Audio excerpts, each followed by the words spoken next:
मेरा नाम अमूल्य भी सुना SM 007 अमूल्य इसका नाम SM 007 दंतेवाड़ा से आसमान मैं मैथमेटिक्स का PGT लेक्चरर। मैं एक सिंपल टॉपिक लेकर आया हूँ। जनरली साइंस एक्सपेरिमेंट के तौर पर लैब में सब एक्सपेरिमेंट करते हैं और लोअर क्लासेस में बच्चों को एक्सपेरिमेंट करने के बहुत दिक्कत आती है, जबकि मिडिल और सेकेंडरी क्लास में बच्चों को थोड़ा सा नॉलेज सीखते हैं। लेकिन खास करके जब मैथ्स में आता है इतना लैब एक्टिविटी नहीं होती है compare to other physics chemistry या बायोलॉजी। जो सिंपल सी अब टीचर हम लोग TLM के बारे में हम प्रेजेंट करना चाहता हूँ। तो TLM वही चीज़ है जो टीचर आजकल तो मैथ्स में भी हो रहा है, मैथ्स में हो रहा है मतलब compare them too much more होगा, मतलब स्कोप की बात। हाँ थोड़ा सा कम होता है, नहीं होता नहीं होता लेवल की बात है। कॉलेज में होता है, कॉलेज में होता है, मैथ्स लैब में लेबोरेटरी कॉलेज में है सर। हाई लेवल के जब एक्सपेरिमेंट हम करते हैं ना, जो छोटे बच्चे लोग ना एक्सपेरिमेंट करके लैब में उसमें बहुत सारे थ्योरेटिकल फॉर्मूलाज यूज होते हैं, बच्चे का कॉन्सेप्ट भी क्लियर नहीं है। तो मैं एक छोटा सा कॉन्सेप्ट लेकर आया हूँ मेंसुरेशन वाला, जो प्राइमरी लेवल बच्चों लोगों को कैलकुलेशन में जब होता है, लेकिन 6 to 10 क्लास में जो होता है सेकेंडरी लेवल में, तो बच्चों को सबसे पहले मेंसुरेशन को अंडरस्टैंड करने के लिए बच्चों को पहले 2 डायमेंशन और 3 डायमेंशन शेप्स को पहले रिकग्नाइज करना पड़ता है, बच्चों को जानकारी होनी चाहिए। तो जनरली 2 डायमेंशन शेप में एक्स एक्सिस और वाई एक्सिस से घटित होता है जो भी ऑब्जेक्ट है। तो 3 डायमेंशन में क्या होता है, एक्स एक्सिस, वाई एक्सिस और जेड एक्सिस। जब तक तीसरा एक्सिस नहीं बनती तब तक हम उसको 3 डायमेंशन नहीं बोलते, क्योंकि डायमेंशन एक्सिस के आधार पर ही मैथ्स में डिफाइन होती है।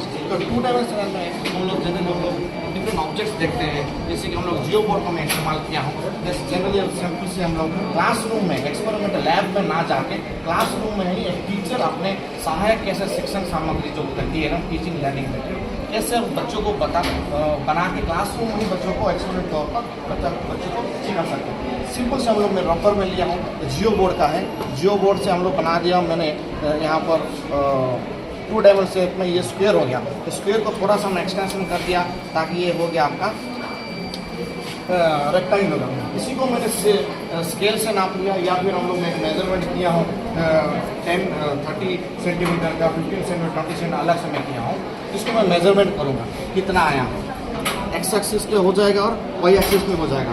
इसी को जनरली मैं एक फॉर्मूला बना के लिखा हूँ।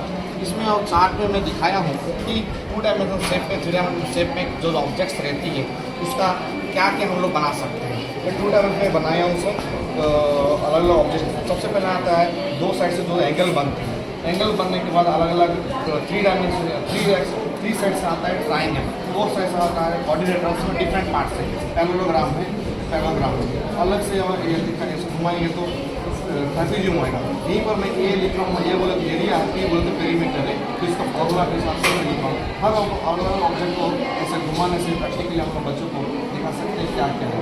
इसी का हम मेजरमेंट किया बच्चे का, वो मेजरमेंट फॉर्मूला भी हम लोग दिखाएँ, उसी फॉर्मूला प्रैक्टिकली हम करके जितने के एग्जाम 4x6 में लिया हूँ पेरीमीटर का, 2 4 6 हो गया आपका पेरीमीटर, एरिया का और ये स्क्वायर फॉर्मूला में रहा है और भी जो फाइंड करना है में 3 डायमेंशन में ऑब्जेक्ट सेम इसी को क्या है, 2 डायमेंशन स्क्वायर का होगा और स्क्वायर का होगा, प्रिज्म का होगा, अलग अलग प्रकार। अब बच्चे ये सब सीखेगा। सबसे पहले ऑब्जेक्ट क्या है, 3 ऑब्जेक्ट क्या है, इसको प्रैक्टिकल तौर पर तीसरा एक्सिस को बना नहीं सकते।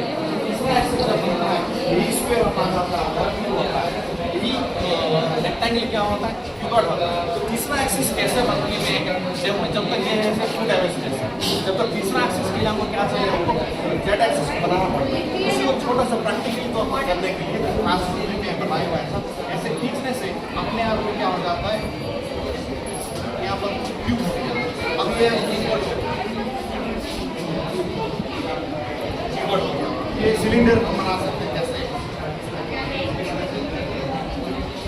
2D पहले जैसे था, अब 3D में कैसे कन्वर्ट कर रहे हैं, उसका प्रोसेस ये उसका हो गया फोन हो गया। और ये प्रिज्म ऐसा है, प्रिज्म को भी हम लोग ऐसा करके प्रिज्म बना सकते हैं। बच्चों को जब तक हम लोग थ्योरेटिकली बताते हैं कॉन्सेप्ट क्लियर नहीं होता, तब प्रैक्टिकली ऑडियो विजुअल का माध्यम ये है, ऑडियो तो नहीं है, विजुअलाइजेशन माध्यम से कैसे बच्चों को करके दिखा सकते हैं। लर्निंग बाय डूइंग मेथड में DL में अधिकतर तो बच्चे लोगों को यूज होता है।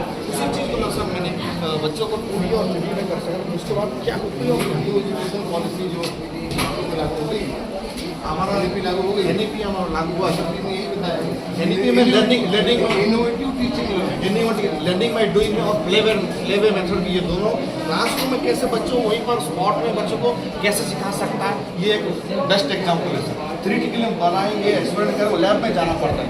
ऐसे बहुत सारे ऐसे दंतेवाड़ा में अभी बता रहा था, अंदरूनी क्षेत्र एरिया में हो जहाँ लैब एस्टेब्लिश का प्रॉब्लम होती है, फंडिंग की नहीं होता है, अलग अलग समस्या है, जहाँ पर कि टीचर अपने साधन से जो वेस्ट मटेरियल से उससे भी बना के ऐसे अच्छा तरीके से बच्चों को सिखा सकते हैं कि एक इनोवेटिव फ्लेवर एनईपी वो बच्चा अब कर लेगा। अभी तो कॉन्सेप्ट क्लियर हो गया, वीडियो क्या है, एप्लीकेशन क्या है, तो बच्चों को रियल लाइफ में देख रहा है, डेली साबुन यूज कर रहा है, लाचिस हम लोग यूज कर रहे हैं, बच्चा भी एक्सरसाइज। अब इसको हम मेजरमेंट कर सकते हैं। अभी मैंने जनरली टेप जैसा पहले से 30 सेंटीमीटर 40 सेंटीमीटर बना के रखा हूँ, इसी को मेजरमेंट कर लिया, कितना आया मापा, नाप लिया, स्केल से नाप लिया, उसके बाद यहाँ पर फॉर्मूला में रख के स्केल पर रखने के बाद जितना भी रिजल्ट प्राइस हम एग्जाम्पल 5 सेंटीमीटर 10 सेंटीमीटर जो भी आया उस फॉर्मूला में पुट करके फॉर्मूला आधार पर वो इजीली क्या कर सकता है, पेरीमीटर फाइंड कर सकता है और एरिया फाइंड कर सकता है और वॉल्यूम भी फाइंड कर सकता है। इससे क्या फायदा है, जब तक बच्चे का 2 डायमेंशन 3 डायमेंशन कॉन्सेप्ट क्लियर नहीं हो, मेंस्ट्रुएशन वाला पार्ट हम लोग को फाइंड नहीं हो पाता। मेंस्ट्रुएशन में बच्चे को फर्स्ट होता है अपना 2D क्या है, वो 3D ऑब्जेक्ट शेप्स क्या है क्लियर होना चाहिए, उसके बाद फॉर्मूला में सब करेगा, तब तक अलग अलग प्रकार के रिजल्ट आएगा।